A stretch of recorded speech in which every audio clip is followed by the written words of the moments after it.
हाँ जी, साइकोलॉजी की ये दूसरी क्लास है। तो इसमें सभी में आपका बहुत बहुत स्वागत है। इसको हम बहुत ही इजी वे से करेंगे। मेरा नाम है आर डी वर्मा और आपका यूनिवर्सिटी तक चैनल में आपका स्वागत है। तो शुरू करते हैं। वंशाक्रम एवं वातावरण। वंशाक्रम अपनी अपनी जाति के प्रति अनुरूपता और अलग जाति में विषमता। तोता कुआ शेर अलग अलग जाति प्राणी माता पिता व पूर्वजों के गुणों की विरासत से प्राप्त करना समानता एवं विषमता दोनों। तो दोस्तों इससे क्या सीखे आप? वंशाक्रम किसे कहते हैं? हम पहला ही टॉपिक ये कर रहे हैं वातावरण एवं वंशाकरण एवं वातावरण। ठीक है, इसमें सीधी सी बात है, वंशाक्रम किसे कहते हैं? जैसे हमारा वंश है वैसे ही अलग अलग प्राणियों का सभी का वंश होता है। ठीक है, ये वंशाकरण में एक सिंपल लैंग्वेज में अपने एग्जाम हॉल में लिखना है। ठीक है, प्रत्येक जैसे भेड़ है, बकरी है, कुत्ता है, बिल्ली है, शेर है। ठीक है, सभी का अलग अलग वंश होता है, सभी के माता पिता होते हैं। ठीक है, सभी को पैदा किया जाता है। ठीक है, ठीक है, सभी में देखो कोई किसी दोनों में समानता और विषमता दोनों प्रकार की पाई जाती है। ठीक है, जैसे इंसान है, इंसान दिखेंगे तो इंसान की तरह, पर उनका व्यवहार, शकल, रंग, रूप, ठीक है, उनसे देख के हम बता सकते हैं ये आदमी है, ये औरत है, पर दोनों की शक्लें अलग अलग होगी। ठीक है, बोली भाषा सब अलग अलग होता है। ठीक है, ये वंशाक्रम है। ये सिंपल सी डेफिनेशन है, ज़्यादा उलझना मत। सिंपल शब्द, सिंपल और साधारण शब्दों में आपको लिखना है वंशानुक्रम। ठीक है, इसकी परिभाषा किसने दी? ठीक है, ये दो नाम आपको रटने हैं। एग्जाम में 1 नंबर का क्वेश्चन डायरेक्ट पूछा जाएगा। परिभाषा वंशाकरण एवं वातावरण की ये है डगल्स और हॉलैंड। ठीक है, हॉलैंड एक देश भी है। ठीक है, पर ये एक व्यक्ति का नाम है हॉलैंड, डगल्स और हॉलैंड। परिभाषा, ठीक है, अभी इनकी परिभाषा देख लेते हैं ये क्या कहते हैं। देखो, परिभाषा पहले मैं आपको ये पढ़ के बताऊंगा, फिर सिंपल शब्दों में इसको समझा दूंगा। ठीक है, एक प्राणी के वंशाक्रम में वे सभी संरचनाएं, शारीरिक विषमताएं, क्रियाएं अथवा क्षमताएं सम्मिलित रहती है जिन्हें वह अपने माता पिता अन्य पूर्वजों से प्राप्त करता है। ठीक है, इसमें ये दो वैज्ञानिक है, ये क्या कहते हैं? डगल्स और हॉलैंड। ठीक है, इसमें आप ध्यान से सुनना। भी एक प्राणी है, जैसे कोई व्यक्ति है, ठीक है, उसकी सारी संरचना, जैसे शरीर की संरचना मतलब किस प्रकार बना है, उसमें समानता क्या है, विषमता क्या है, उसमें अलग अलग गुण पाए जाते हैं। ठीक है, वो माता कहते हैं ना, इसकी शक्ल तो अपने पिता पर गई है, इसकी शक्ल माता पर गई है, ये अपना दादा पर गए या दादी पर गए है। ठीक है, इसके लक्षण ऐसे हैं।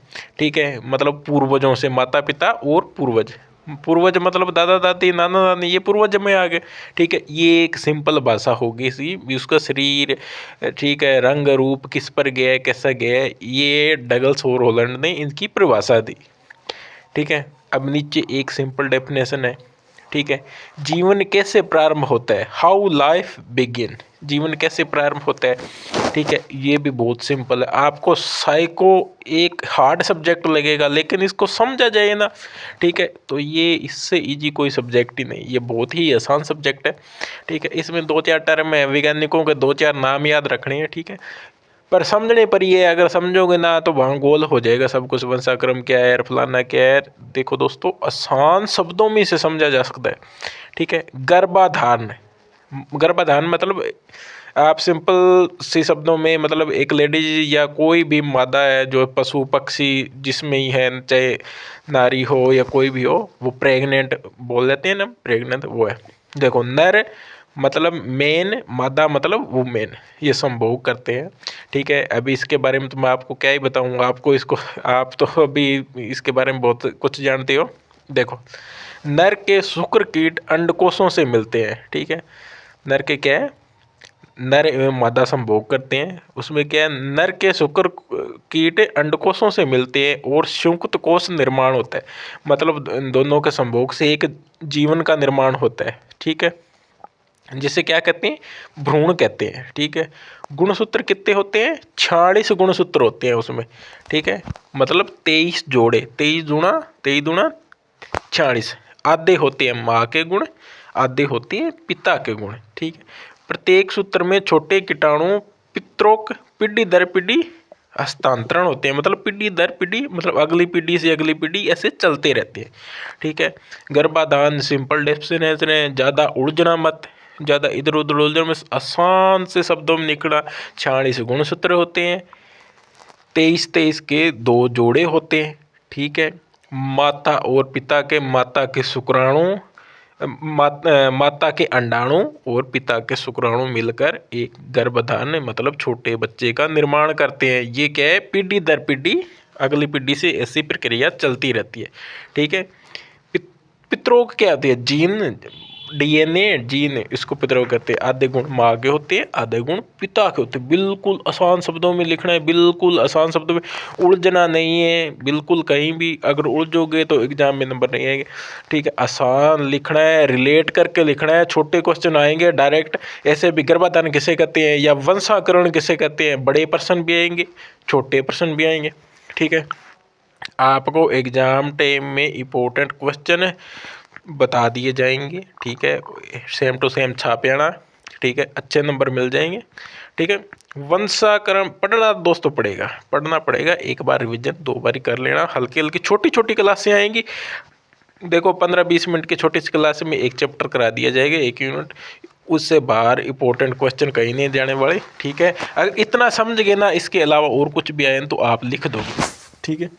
इतना मेरे को भरोसा है। देखो अगला क्वेश्चन है, वंशाक्रम कुछ शंकाएं और उसका स्पष्टीकरण। वंशाकरण में शंकाएं, देखें, बच्चे का माँ बाप या भाई बहन से अलग होना, ऐसा उसके पूर्वजों के जीन के कारण होता है, क्योंकि जीन पीढ़ी दर पीढ़ी हस्तांतरण होती है, मतलब पीढ़ी दर पीढ़ी चलती रहती है। ये मात्र एक शोंग है। शोंग मतलब कोइंसिडेंट, शोंग कहते हैं, ये शोंग है, कोइंसिडेंट है।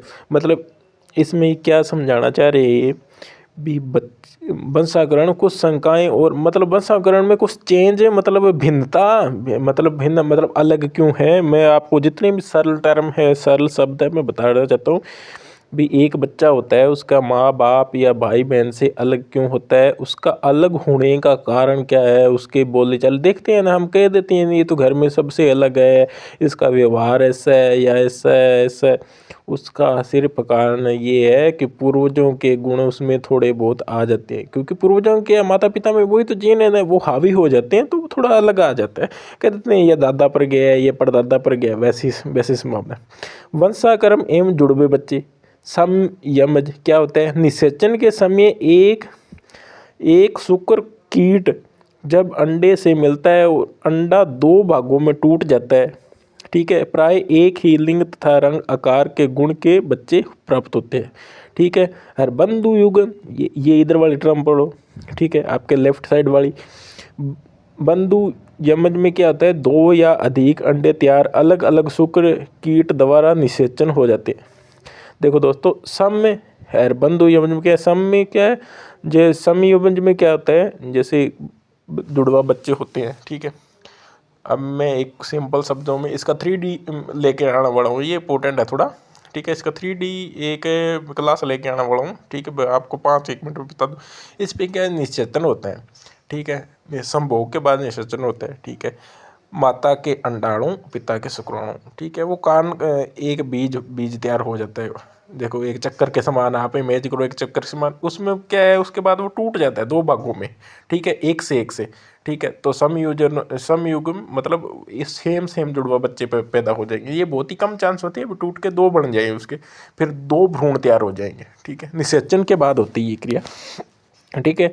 बंधु युग्म में क्या है, 2 या 2 से अधिक अंडे तैयार अलग अलग शुक्र कीट द्वारा, मतलब माता के अंडाणु और पिता के शुक्राणु 2 अलग अलग निषेचन होता है। अलग अलग निषेचन के बाद क्या होता है, बच्चे तो जुड़वा होंगे। ठीक है। इसमें सब में क्या है, एक ही निषेचन होता है, बाद में टूटता है। इसमें पहले ही टूट जाती हैं और बाद में निषेचन होता है। ठीक है। तो उनकी शकल शुक्ल वगैरह नहीं मिलती, मतलब अलग अलग दिखने में अलग अलग होती है। ठीक है।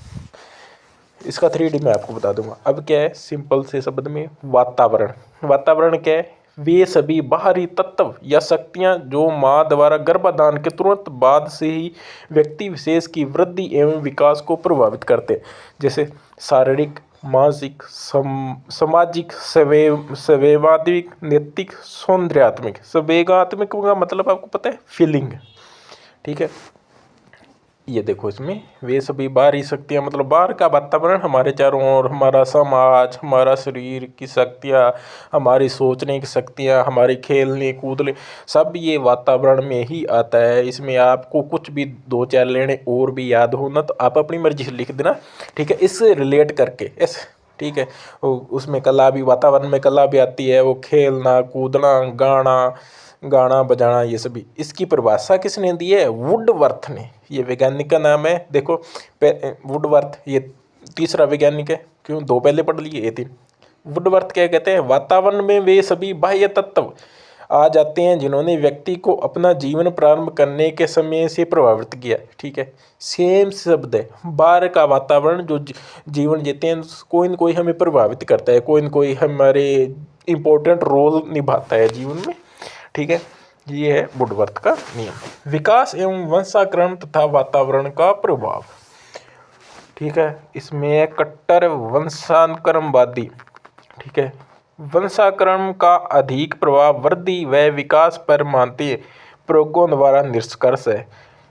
ठीक है, कट्टर वंशाक्रम, एक कट्टर वातावरणवादी, ये दो टर्म याद रहे, एक कट्टर वंशाक्रमवादी, एक कट्टर वातावरणवादी का मतलब है वातावरण का वृद्धि व विकास पर अधिक प्रभाव, प्रयोगों द्वारा निष्कर्ष। ठीक है, ये नीचे सिंपल से टर्म लिख रहे हैं, मतलब प्रयोग द्वारा, ये कैसे कोई कह नहीं रहा है, ये प्रयोग के द्वारा ये निष्कर्ष निकाला गया है। ठीक है, निष्कर्ष क्या है इसमें? निष्कर्ष में नीचे टर्म लिखनी है, एक वातावरण प्लस वंशाकरण दोनों की भूमिका है। ठीक है, विकास पर, ऊपर देखो हेडलाइन में, हेडिंग में क्या लिखा है? विकास पर वातावरण, वंशाकरण तथा वातावरण का प्रभाव है। इसमें क्या निष्कर्ष निकाल लिया हमने? वातावरण तथा वंशाकरण दोनों की भूमिका है, इसमें दोनों की भूमिका है। ठीक है, कट्टर वंशाक्रम एक अधिक प्रभाव वृद्धि व विकास पर मानते हैं। वंशाक्रम का अधिक प्रभाव वृद्धि एवं विकास पर मानते हैं। दूसरे में क्या है? वातावरण का वृद्धि एवं विकास पर अधिक प्रभाव। अब दोनों को ध्यान से पढ़ो, वीडियो पॉज करके पढ़ लो। ठीक है, आसान से पढ़ो या दोबारा बैक करो, वीडियो बैक करके फिर इसको देखो, दोबारा ये पढ़ो, टर्म पढ़ो। कट्टर वंशाक्रमवादी और कट्टर वातावरणवादी, ये क्या कहना चाहता है, अब थोड़ा सा मनन करो। ठीक है, तो दोस्तों ये रही अपनी क्लास, तीसरी क्लास कल मिल जाइए आपको। ठीक है, देखो दोस्तों, वीडियो पर रिस्पांस कम आ रहा है, अगर रिस्पांस अधिक आए, ठीक है, तो मैं नेक्स्ट क्लास भी स्टार्ट करूँ। ठीक है, अब रिस्पांस ही नहीं आ रहा, फिर क्लासें बनाने का फ़ायदा ही क्या है। ठीक है, आप पढ़ते रहा करो। ठीक है, आपको इंपॉर्टेंट क्वेश्चन वगैरह सब कुछ मिल जाएगा, आप टेंशन मत लिया करो। क्योंकि रिस्पांस कम आने की वजह से फिर वो मैं भी मोटिवेट नहीं हो पाता, फिर मैं आपके लिए बनाता हूँ। ठीक है दोस्तों, चल कोई बात नहीं। ठीक है, इस वीडियो को ज़्यादा से ज़्यादा शेयर कर देना। ठीक है, आपको इंपॉर्टेंट क्वेश्चन वगैरह मिल जाएगी, और अगली नेक्स्ट लिस्ट हरियाणा DLD के लिए मुश्किल है दोस्तों। धन्यवाद साथियों।